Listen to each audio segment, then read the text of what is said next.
My name is Kate McElligott, and I'm a student in Nanette Levinson's social entrepreneurship class. I am excited to share more with you about Peter Bladin, my mentor and good friend, who served as the Executive Vice President of Programs and Regions at Grameen Foundation.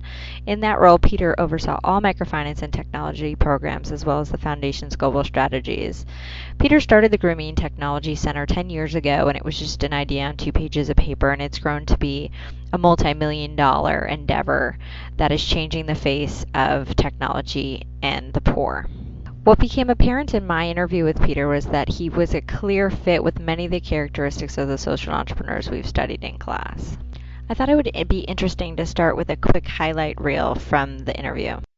We were hell-bent to make it work, and we knew that we were going to do whatever it takes to make it work. It wasn't going to fail because we weren't putting an effort into it. Eunice says that everybody is an entrepreneur at heart, and it's just a matter of whether they sort of get a chance to recognize that. If there was anything I did was trying to get a few good people in there and then let them loose and let them run with their ideas. I love those descriptions you sent me about social entrepreneurs in those before, but a lot of that I was chuckling when I read it because a lot of that was stuff we were trying to do in the early days of the tech center. So it was interesting just to see those definitions.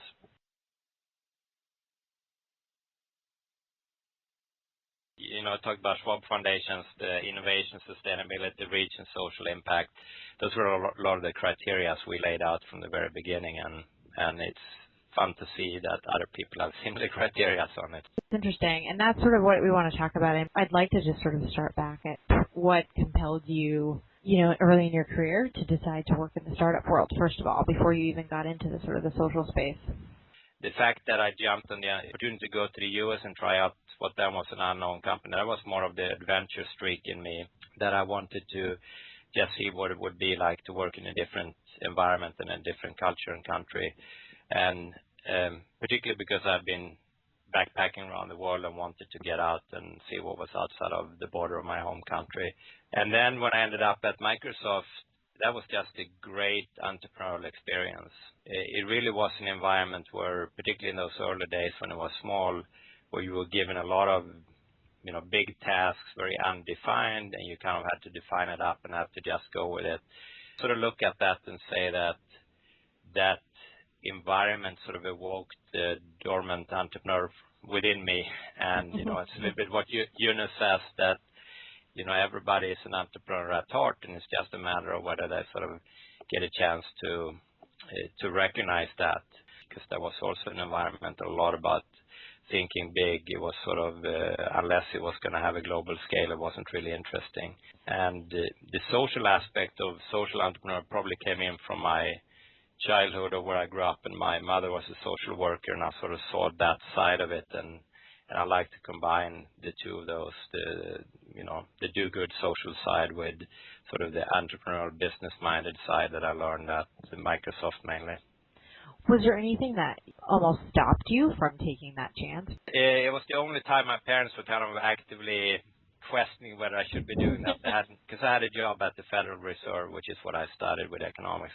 I just looked at it and said, well, if I don't do this now, I'm going to regret the wonder in the rest of my life what would have happened. I figured that the Federal Reserve would still be there when I got back. So then at what point did you think, I'm ready to combine the social and the entrepreneurial?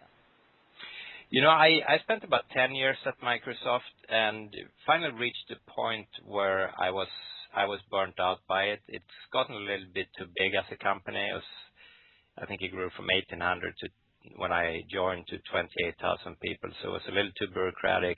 So I quit, and I spent several years staying at home with the kids, but then getting involved in local nonprofits in something called Social Venture Partners. And even there I was focusing on poverty issues. And so I gradually grew into this and saying, I can probably combine these two things. So that was exciting for me because I saw a combination of, hey, I can take the tech know-how that I have and apply that to in a poverty situation.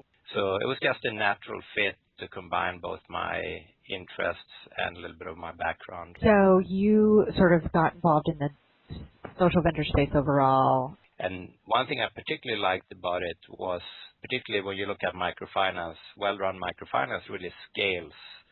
And I've always been, going back to my Microsoft days, that if you can't have a global impact or a large impact, then it's not that interesting. So while you can help one person at a time, it's really more interesting if you can help tens of thousands of people at a time. So as you were starting to build this, what was your greatest challenge? There were a couple of challenges, but I think there's probably two that stands out. One was actually financing. And it's funny because I took the job because there was a fair amount of financing promised. I figured we had a runway, but for various reasons that didn't come through. So I built a small team of 3 or 4 people, and suddenly we didn't have any money any longer. So we had to go out and raise money on and we hadn't done any successful projects yet. We had started some, really shake the tin cup, if you like. We managed to raise $1 million in like 4 or 5 months just on the promise of what we were going to do. But that was really a big challenge that almost made us close the whole thing down. But the other one, I would say, the big challenge was that we were sitting in the States. We had some ideas of what we should be doing and could be doing based on the success that a couple of Grameen organizations had in Bangladesh, particularly with the village phone program. So we had to take that idea and try and build it in a different country where there were all different players. So what was 2 big players in the case of Bangladesh, we had to find a telecom to convince them. We had to find a bunch of microfinance institutions that were all on fairly small size and trying to convince them to do this. So it was really, really hard to get something off the ground, to get it going and to make it happen.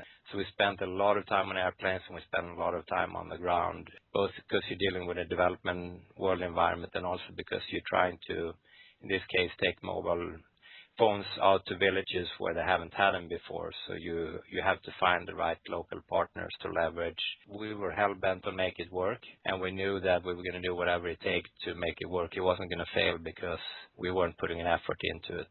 So leads into my next question, what is your greatest success? I wouldn't call it mine because I think it's more of a teamwork, but I think that first one was probably the biggest success simply because that laid the foundation for everything else we did. By getting a joint venture going with a telco in Uganda, by getting it to some decent scale, and by getting that joint venture to be financially sustainable, we basically proved that there is a business model to do this where local micro-entrepreneurs can make a living while you can still have an entity on the ground or a company on the ground and therefore scale it. I'd be lying if I say that we had a very clear roadmap and say, here's exactly what we're going to do and how we're going to do it.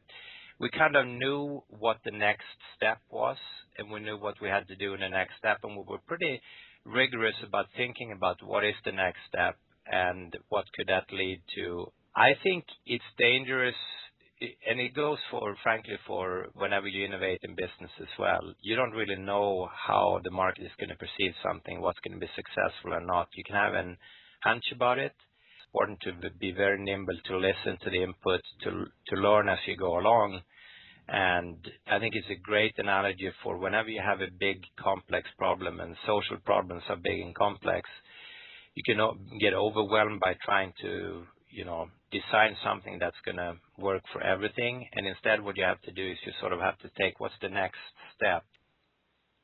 Did you have any idea it would become what it's become today? I wish I could say yes, but no. I think, and particularly now as it celebrates its 10-year anniversary, it's gone beyond the expectations I had. But I wasn't too focused on thinking about what it was going to look like 10 years because I was more focused on how we're going to keep the lights on 6 months from now. So I think this is a pretty good point to ask what advice you'd give to an aspiring social entrepreneur. That's a great question. I think, the first one is just do it. I think there's a lot of people that talk about it or think about it, and I would say just give it a shot. Team up with people that have like-minded ideas in this space could actually be a good thing. There's more cooperation in this space than what there is maybe in the for-profit space. But then the last thing I would say, particularly with social entrepreneurs, because this is one thing that I feel a ton of social entrepreneurs misses, and that is they have the social mission side down, but they miss the financial sustainability of the business side of it. We've always asked ourselves the tough questions from the beginning. I think that's really good advice. Do you consider yourself a social entrepreneur?